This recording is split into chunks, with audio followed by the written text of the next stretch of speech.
തീവ്ര വോട്ടർ പട്ടിക പരിഷ്കരണം വിലയിരുത്താൻ തെരഞ്ഞെടുപ്പ് കമ്മീഷൻ വിളിച്ച രാഷ്ട്രീയ പാർട്ടി പ്രതിനിധികളുടെ യോഗം പുരോഗമിക്കുകയാണ്. മുഖ്യ തെരഞ്ഞെടുപ്പ് കമ്മീഷണർ രത്തൻ യു ഖേൽക്കർ നിലവിലെ SIR സ്ഥിതി വിശദീകരിച്ചിട്ടുണ്ട്. കരട് വോട്ടർ പട്ടിക പ്രസിദ്ധീകരിച്ച ശേഷമുള്ള രാഷ്ട്രീയ പാർട്ടി പ്രതിനിധികളുടെ ആദ്യ യോഗമാണ് ചേരുന്നത്. അർജുൻ കല്യാണ വിവരങ്ങളുമായി. അർജുൻ, ഇപ്പോൾ യോഗം പുരോഗമിക്കുകയാണ്, എന്താണ് അറിയാനാകുന്നത്? സ്മൃതി, അതായത് യോഗത്തിനകത്ത് രാഷ്ട്രീയ പാർട്ടികൾ ഇത് സംബന്ധിച്ചിട്ടുള്ള ആശങ്ക കഴിഞ്ഞ യോഗങ്ങളിലേതുപോലെ തന്നെ ഉന്നയിച്ചിട്ടുണ്ട്. കരട് വോട്ടർ പട്ടിക പ്രസിദ്ധീകരിച്ചതിന് ശേഷമാണ് രാഷ്ട്രീയ പാർട്ടി പ്രതിനിധികളുടെ യോഗം തെരഞ്ഞെടുപ്പ് കമ്മീഷൻ വിളിച്ചു ചേർത്തത്. ആദ്യ യോഗം, അതായത് കരട് വോട്ടർ പട്ടിക പ്രസിദ്ധീകരിച്ചതിന് ശേഷമുള്ള ആദ്യ യോഗം എന്നുള്ള പ്രത്യേകത കൂടിയുണ്ട്. ആ വോട്ടർ പട്ടികയും അതിനുശേഷമുള്ള തുടർ നടപടികളുമാണ് തെരഞ്ഞെടുപ്പ് കമ്മീഷൻ യോഗത്തിൽ വിശദീകരിച്ചത്.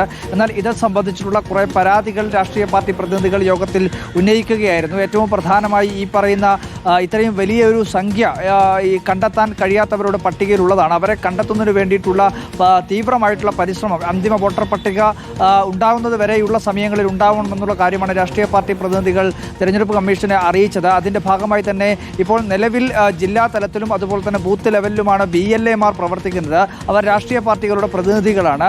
അതിന് പുറമെ മണ്ഡലാടിസ്ഥാനത്തിൽ കൂടിയും BLAമാരെ നിയമിക്കുന്നത് അത് കുറെ കൂടി ഉചിതമായിരിക്കുമെന്നുള്ളൊരു നിർദ്ദേശം രാഷ്ട്രീയ പാർട്ടികളുടെ യോഗത്തിനകത്ത് സൂചിപ്പിച്ചു. കോൺഗ്രസ് പ്രതിനിധി യോഗത്തിനകത്ത് പ്രധാനമായും ചൂണ്ടിക്കാണിച്ചത് ഈ കണ്ടെത്താൻ കഴിയാത്തവർ ഇനി ഹിയറിംഗിന് ഹാജരാവുന്ന സമയത്ത് 12 രേഖകൾ പ്രധാനമായും ഹാജരാക്കാൻ വേണ്ടി തെരഞ്ഞെടുപ്പ് കമ്മീഷൻ നിർദ്ദേശിക്കുന്നുണ്ട്.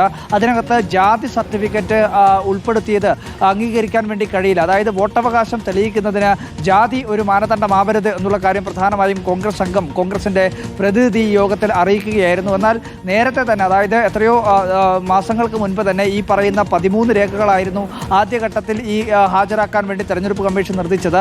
അതിപ്പോൾ 12 എന്നാക്കിയിട്ടുണ്ട്. ആ 12-ൽ 1 മാത്രമാണ് ജാതി സർട്ടിഫിക്കറ്റ് എന്ന് പറയുന്നത്. അതൊരു നിർബന്ധിത രേഖയല്ല എന്നുള്ള കാര്യം തെരഞ്ഞെടുപ്പ് കമ്മീഷനെ യോഗത്തിൽ അറിയിക്കുകയായിരുന്നു. എന്തായാലും ഇത്തരത്തിലുള്ള ഒരുപാട് നിർദ്ദേശങ്ങൾ രേഖപ്പെടുത്തുന്നതിനോടൊപ്പം തന്നെ ഇത്രയും വലിയ രീതിയിലുള്ള സംഖ്യ ഏത് രീതിയിൽ കണ്ടെത്താൻ വേണ്ടി കഴിയും, അതിന് പ്രാദേശിക തലത്തിൽ തന്നെയുള്ള തെരഞ്ഞെടുപ്പ് കമ്മീഷന്റെ സംവിധാനങ്ങൾ പ്രവർത്തിക്കേണ്ടതുണ്ട്.